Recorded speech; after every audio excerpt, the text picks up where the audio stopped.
Hey everyone, and welcome back. Okay, so today we are actually going to do some carpentry. Well, we're going to do the first process, begin the process for carpentry. Um, what I mean by that is I have a project in mind that I want to make, that I want to build. And the very first thing, the very first step that I always take, and I'm getting more and more into doing this in a more professional manner, is drawing out my design, right? So I never use, I have never, I can't remember any time I've ever used somebody else's plans or somebody else's drawing or whatever I never used anybody's plans. And if I saw a video or I saw somebody else's project and I wanted to do the same thing, I always changed it, tweaked it, did something different where all the measurements were my own. They were all different than the original. So with that, this project is going to be a jewelry box, sort of jewelry box slash kind of a surprise inside type of box for my mom for Christmas. She asked me to build something. Well, I told her I was going to build her something. She got really excited, and so now I have to follow through with it, right? Well, I have an unexpected outing that I'm going to be going on, so I have to make this quick, fast, and in a hurry. I've got to make this in a couple of days, and yeah. So start to finish, design, uh, mill all the lumber to specs, do all the carpentry, put it together, box it up, and get it in the mail. And I got basically 2.5 days to do this. So, and that's including tonight. So this is my design, right? I hope you guys can all see this. It's not a perfect design. I know the lines and everything aren't straight or whatever, but that's kind of what I'm going for. All right. After looking at it again, I think I'm going to switch up the. I'm going to hand cut everything, right, as would be expected. I am going to. I'm going to make the tails. I'm going to switch up the tails and the pins, right? So the dovetails will be on the side panels, and the tail you'll see the tails themselves on the front and the back. But this is kind of what I've got. I'm going to make it's basically a little box. Yeah, that is not square at all, is it? I'm going to have hinges on the back side. I'm going to mortise the hinges in, and I'm thinking I have all the wood and everything kind of laid out here in front of me that I'm looking at building with, but I'm going to probably make the front, the back, and this piece right here is actually going to be probably a different piece of wood, a different color, contrasting color, right? So I'm going to make the front and the back out of walnut, and I'm going to make the sides out of probably cherry. I do have some Iroko here, which is like, I think it's in the teak family. I might use it. I have a couple I have some spalted cherry. I've got some regular cherry. I have some maple. I've got a little bit of almost everything. Red oak, white oak. Got lots of different things going on. But I want to make the dark wood for the front and the back, light wood for the sides. And I'll do light wood for the feet, and I'm going to do the bottom of it is going to be dark, as well as the top will be a dark wood, either mahogany or a walnut. And then the very top piece, the panel piece I'm going to put on is going to be, is also going to be a light wood. So should have good contrast. And then even in that, you know, in the white with the light wood, you're going to see the dark end grain here.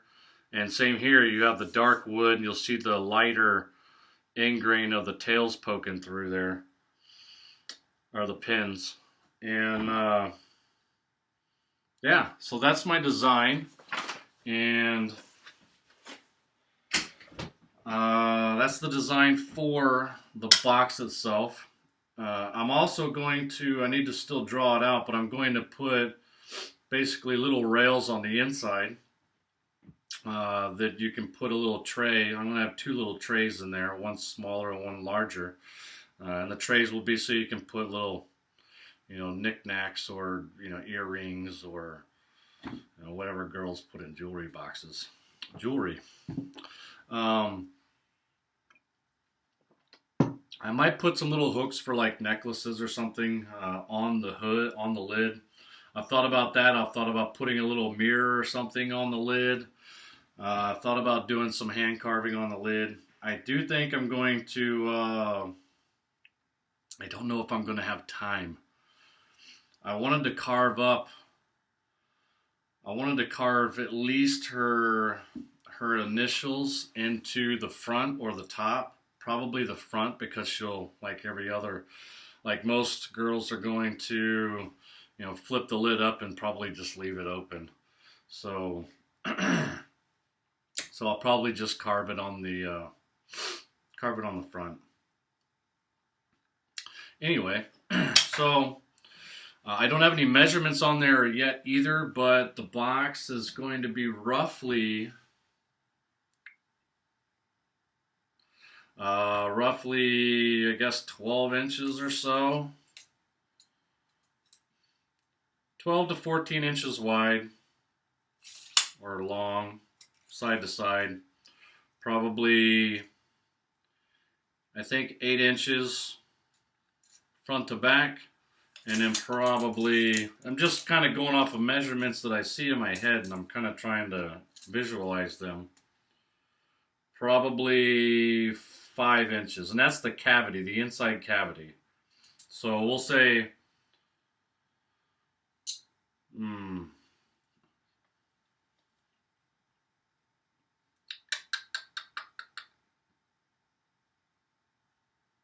say 14 inches. Why? Because it's double 7, and 7's always been in my design somewhere. Haunted by 7, right? That's a good thing, I guess. So I'll make it 14 inches wide. Could almost just go ahead and make it 7 inches deep, or back, front to back. I don't know. We'll see how it. We'll see how I'll lay those dimensions out and kind of see and play around with it. See what I like, and then I'll transfer those measurements that I decide on onto the drawing. And on that drawing, I just plan on. You know, doing the drawing, and then this is going to be for all my projects. So I'll do the drawing, I'll play with the measurements, I'll get the measurements and dimensions on there before I start, so I know what I'm cutting to and everything like that. And if I don't already have the wood, which I already have wood to do this project, but that way I can go to the store with a cut list, right? And get all the wood that I'm going to need for that project. So I'm going to transfer the measurements and everything onto the design, and then I'll put any notes on there, like how I want things to be. There might be notes on like where the lighter wood's going to be, where the darker wood's going to be, how I'm going to place the dovetails and the pins, and what ratio the dovetails are going to be.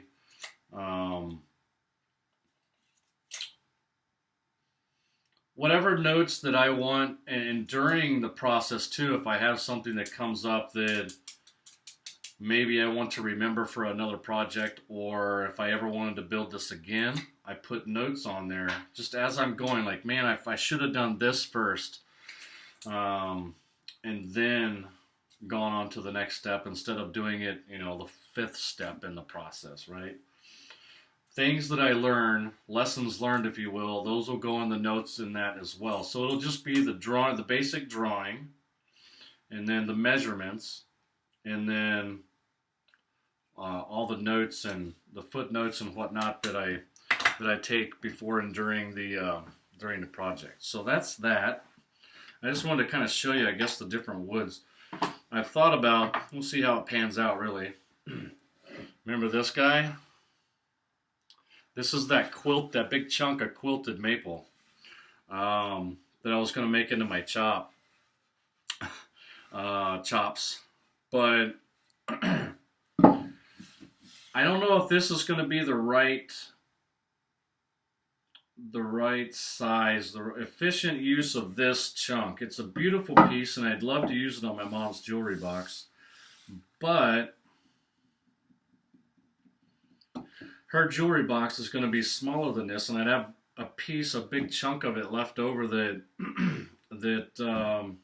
I won't be able to use for anything. I mean, I'll use it eventually, but it won't be able to use it in anything conventional. Where I can rip this down and make I'm thinking about making this into, like, resaw it in half and make a book matched end table out of it. That's kind of what I'm thinking I'm going to do with it. But I would love to use it on my mom's jewelry box. This is some of the walnut that I have. Pretty nice grain. Yeah. So I got all the wood that I have here really is leftovers from different things, different projects that other people were doing. The only piece of wood that I really have here that I bought was the maple. And I got that dirt cheap because they didn't realize it was quilted maple. Score. But this is leftover. I got another chunk of it here. This is what I'll probably end up making the sides out of. And that's it's 5 1/4, so I don't have a whole lot of work to do. I'll probably just square it up and go with whatever it ends up as. That's the great thing about making your own design. You don't have to stick to any measurements. You make the measurements, so you just cut it to whatever the hell you want. And the top and bottom,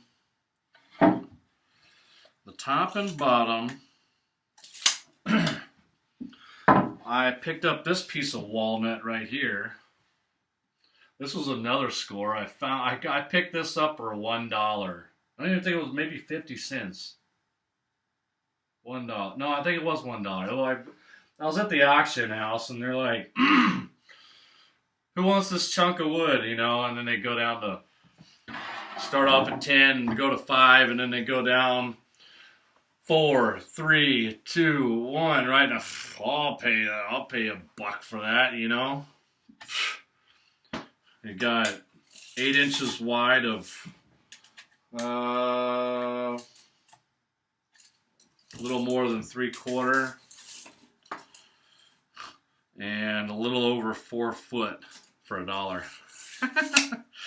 This stuff right here, well, if you're a woodworker, this stuff is not, walnut is not cheap these days. So I got a good score on that. That will probably end up being the top and the bottom. I'll use this walnut here for the sides. And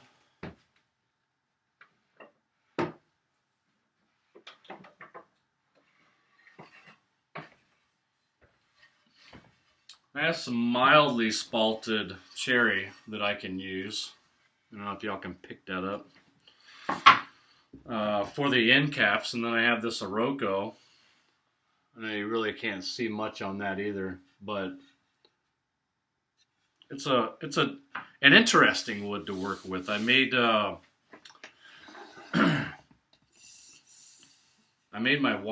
of my winding sticks out of Iroko.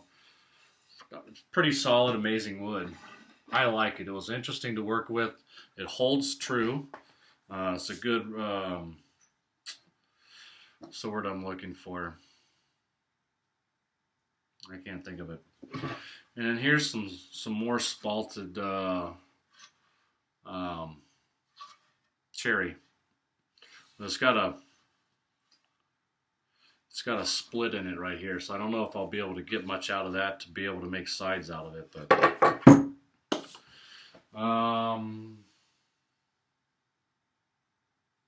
I do have a few other different select pieces of just, and this, like I said, this is all just, you know, scraps. I got some maple and stuff that that I could do too. So we'll see. I think it's going to be cherry and mahogany. Cherry and mahogany for the light and dark contrasting wood. I might end up going with the feet. I might go with this guy because they're thicker. This guy's a full 4/4, where the other the rest of the maple is 3/4. Unless I can find a nice, a decently, oh, might throw some oak in there. White oak, red oak. Who knows? It'll have character, that's for sure. But my next video is going to be, I don't know if I'll shoot a video on that part, but I haven't done hand-cut dovetails in a while, and I've played around with it a lot, but I haven't really done it on a piece that I'm actually going to turn into a functional piece, not a piece of furniture, but, you know, it's a jewelry box, a present, something I'm going to give somebody that, well, it'll probably end up in my place eventually. So I don't know. Am I making it for myself? I'll probably get it back, you know, years from now. And be like, God, this is so crappy. Or I might be like, wow, I did really good for back then, you know, who knows. But I think it'll be fun. It'll be challenging. And I think the challenging part is going to be doing the box in the limited amount of time with my rigid attention to detail. That's going to be tough. I might have to, I don't want to say I'm going to cut corners, but if you've ever hand-cut dovetails before, and I only get one shot at this, really. I mean, if I mess up on the rails, right, the two halves, because if I'm going to make this the front and the back out of this, right, I've only got, if I make it 12 inches, I have exactly 3 feet of this. Exactly 3 feet. And if I make it 14 inches like I was talking about, I'll only have one shot at it. Because I don't have any other... I take that back. I do have one more piece, but I don't think it's the same. No, it is the same. Good. So there we go. I have one oops piece. That's what I call my pieces. Oops pieces. When I screw up. Whoops. So if I go with 12, I have, you know, what I'm getting at is I have only one. I got to get it right the first time. I don't want to be wasting wood. This stuff isn't cheap. It was free to me, but it's not cheap. I don't want to have to go out and buy it. And this is really nice wood. I would pay for this, right? So yeah. I'm going to give it what I'm gearing up to say is I'm just going to throw some scraps together. It's like stuff I literally cannot make anything out of. They're just, you know, small pieces. I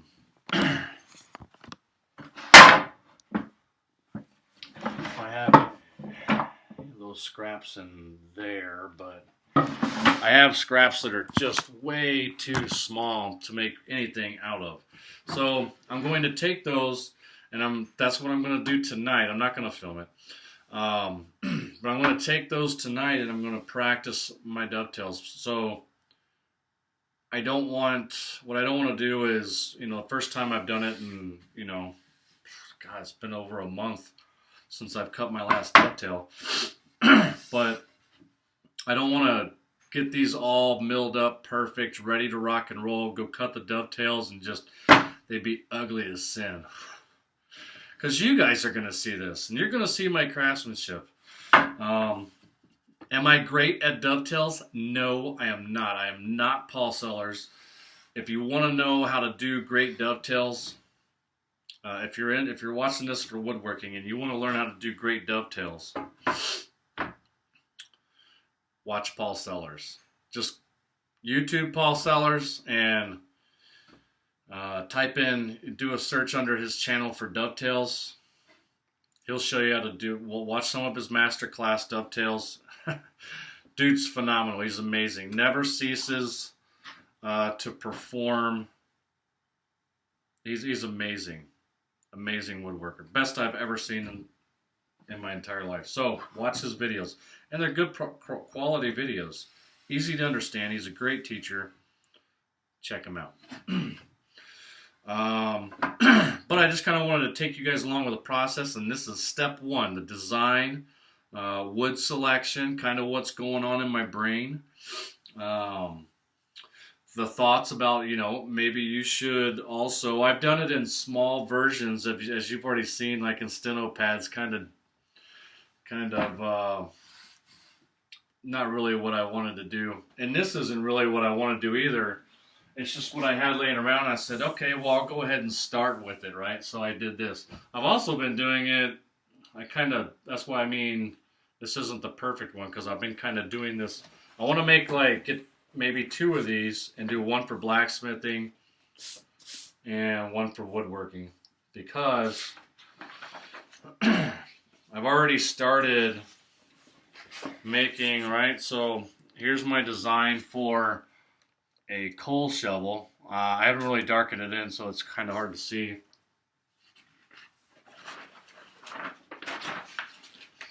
This one's a little bit better, a little more refined. This is what I'm working on now that you saw the last couple videos on. And that's this guy. This is what it's going, I want it to look like, right? So the break there is just a blueprint. That's the way we do blueprints. Where I work anyway. It annotates that this piece is going to be much longer, right? So it's annotated by the actual overall length of the piece right here.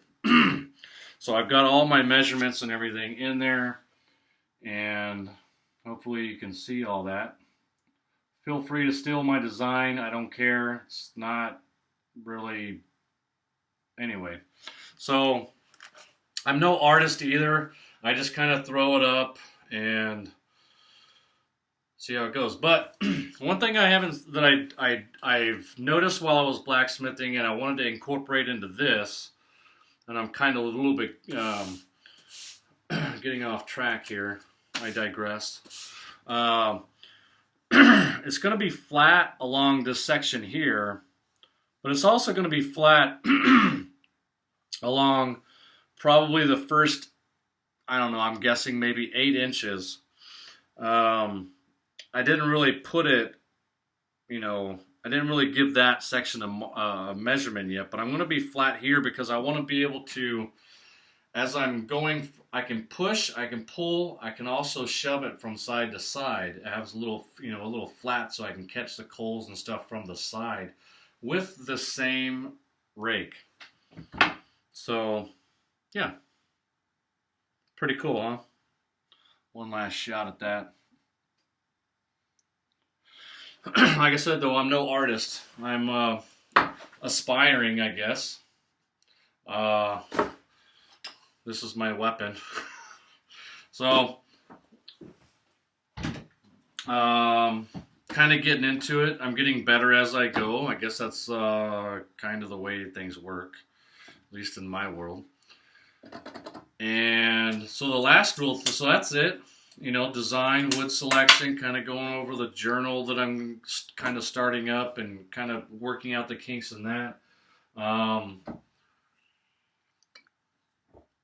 Being kinked up with the blacksmith, with the forge and everything, I haven't really done a whole lot of woodworking in the last couple of weeks, so just a little bit here and there.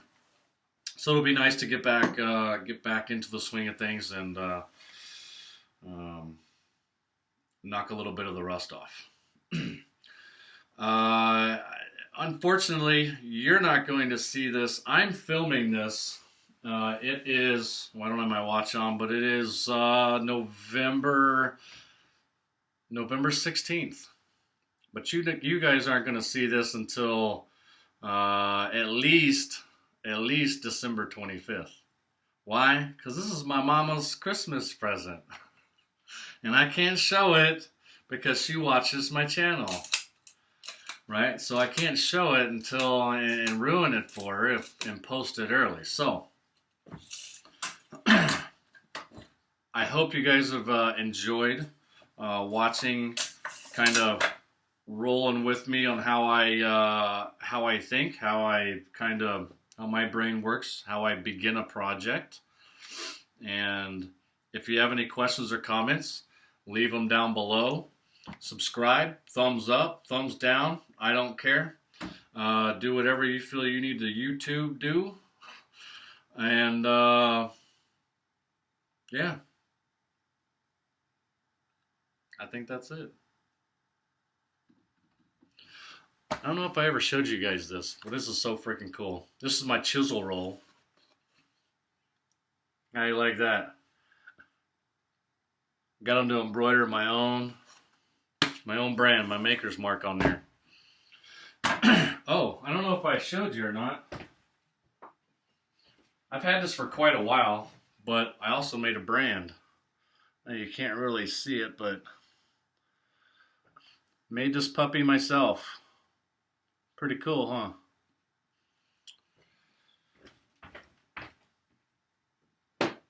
I will say I had a little bit of help because I am not that good a welder. I had a little bit of help from some of my bros off of my last ship. I was lucky enough to have some real talent in the way of welding on my last ship. So I employed them. Thanks, guys. If you watch this, I appreciate your help in making the brand. But you already knew that. I think that's enough. Video's long enough. Reaching the 30-minute mark. Friends and family, I love you. Everyone else, I will see you on the next clip.